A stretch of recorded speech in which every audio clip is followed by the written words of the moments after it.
Today we're talking about spring seeding. The snow is gone, the temps are warming up, and this is the year that you're gonna get that lawn looking better than it ever has before. You've probably got some thin spots and some damage from winter that you're looking to repair with some fresh grass seed, but you've always heard that fall was the best time to plant grass. And yeah, fall is the best time. However, spring is the next best time. And in this video, I'm gonna give you 5 really good reasons to seed this spring that nobody talks about. And alongside every reason, I'm gonna give you a related tip or trick to help you get the best lawn possible. My name is Mark. This is Suburban Acreage, where I make DIY content for homeowners, and we're starting right now. The first reason to seed in spring is because the trees aren't fully leafed out yet, and that offers a huge advantage. That might not seem like a big deal, but if you're trying to establish grass in semi-shaded areas, I'm willing to bet that those areas will be getting more sunlight before the trees are covered with leaves. I have a bunch of huge trees on my property, and the amount of sun my yard gets changes dramatically with the season. Now, I'm not suggesting planting seed where it's doomed to fail, but grass can grow in semi-shaded areas just fine. And if those semi-shaded areas happen to be more sunny while you're trying to get the seed established in the spring versus the fall,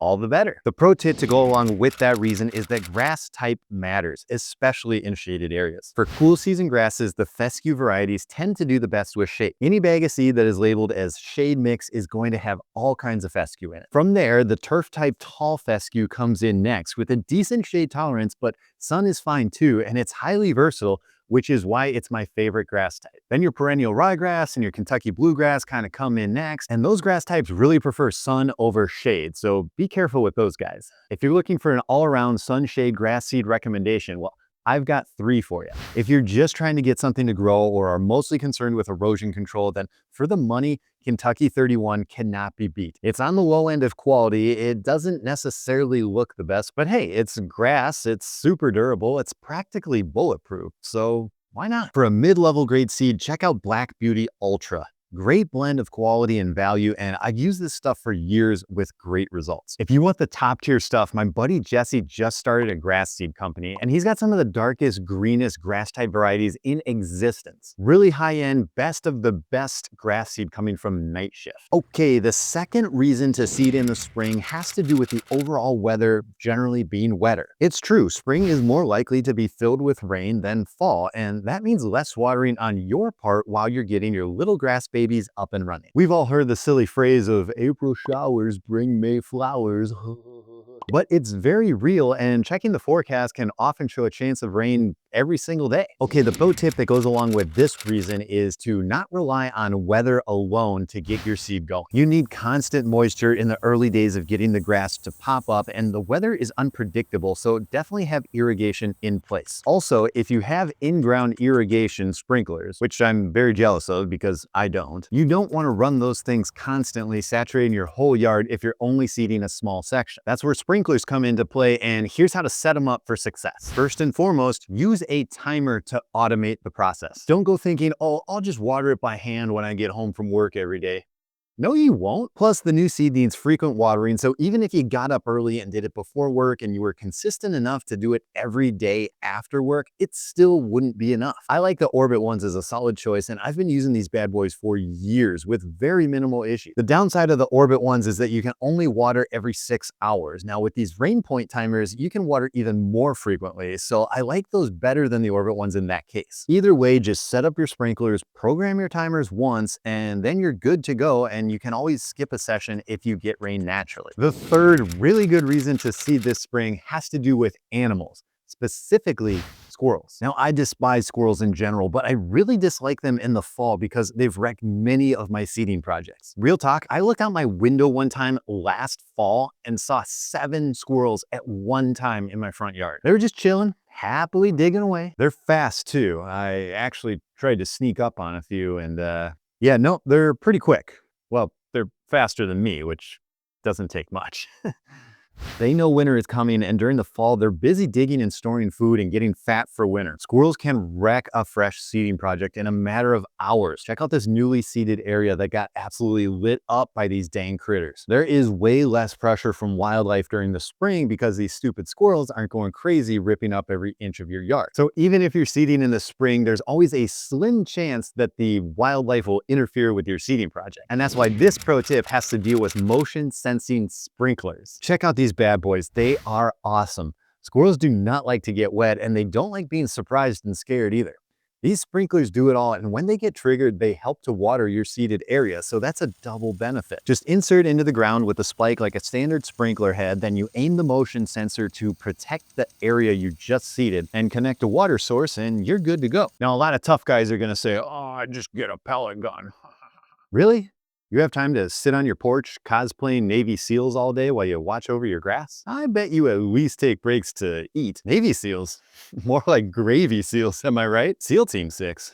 More like Meal Team 6. Okay, jokes aside, these motion sensing sprinklers work 24/7 and they can scare off squirrels, birds, deer, turkeys, skunks, possums, whatever you got. Pretty much everything, and I highly recommend them. Cruising into the fourth reason to seed this spring, and that's because there will be less junk from trees. As mentioned earlier, I have a ton of trees on my property, including some heavy-duty oak trees, and that means that acorns will be falling as early as late summer. Not to mention, in the fall, you've got leaves and constant stick debris, and that stuff can really put a damper on new seed. When I seed in the fall, I'm usually gently clearing off the area of leaves once a week or so, and that problem doesn't exist in the springtime. While a thick blanket of leaves isn't good for new grass, the fourth pro tip is to use just a little bit of ground cover to help hold in moisture. My two favorites are straw and peat moss, and a light coating of either one or both over your new seed will almost guarantee results. Ground cover has been a game changer for me, and I often think of applying it as only put peat moss over the seed you want to grow into grass. With peat moss's ability to absorb and hold moisture,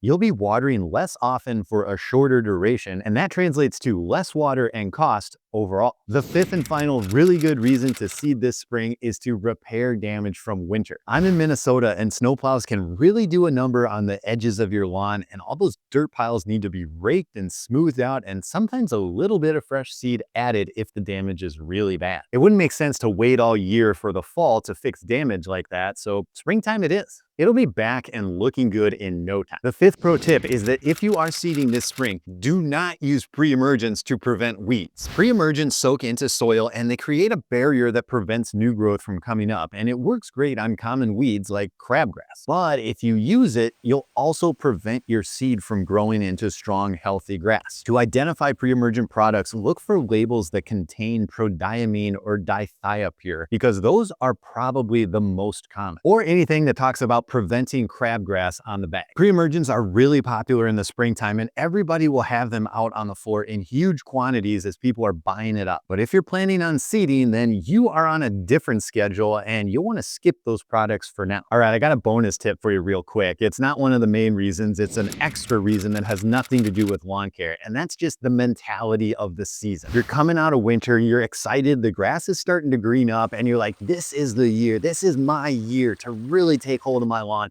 have the best lawn on the block by a mile. I'm gonna do it. And you're psyched up and you wanna be out there. You're early in the season and you're actually excited for yard work and lawn care. Towards the end of the season, if you're not hardcore, that excitement kind of goes away and it's like, ugh, I still gotta mow the grass. Ugh, this sucks. But in the spring, you're actually looking forward to being outside in the lawn. So seeding in the spring harnesses that excitement, gives you a little bit of a project to do and work on, and it probably guarantees your success, where when the fall rolls around, you might not be excited, you might be busy with other stuff, you might not feel like doing yard work as much. So much like the best time to work out is when you can actually fit it into your schedule and do it, seeding your lawn is kind of the same idea. The best time to do it is when you actually have the motivation to get it done. Hey, if you like this video, subscribe to the channel because I've got lots of lawn care content coming up, and check out these other great videos. Thanks for watching, and I'll see you in the next one.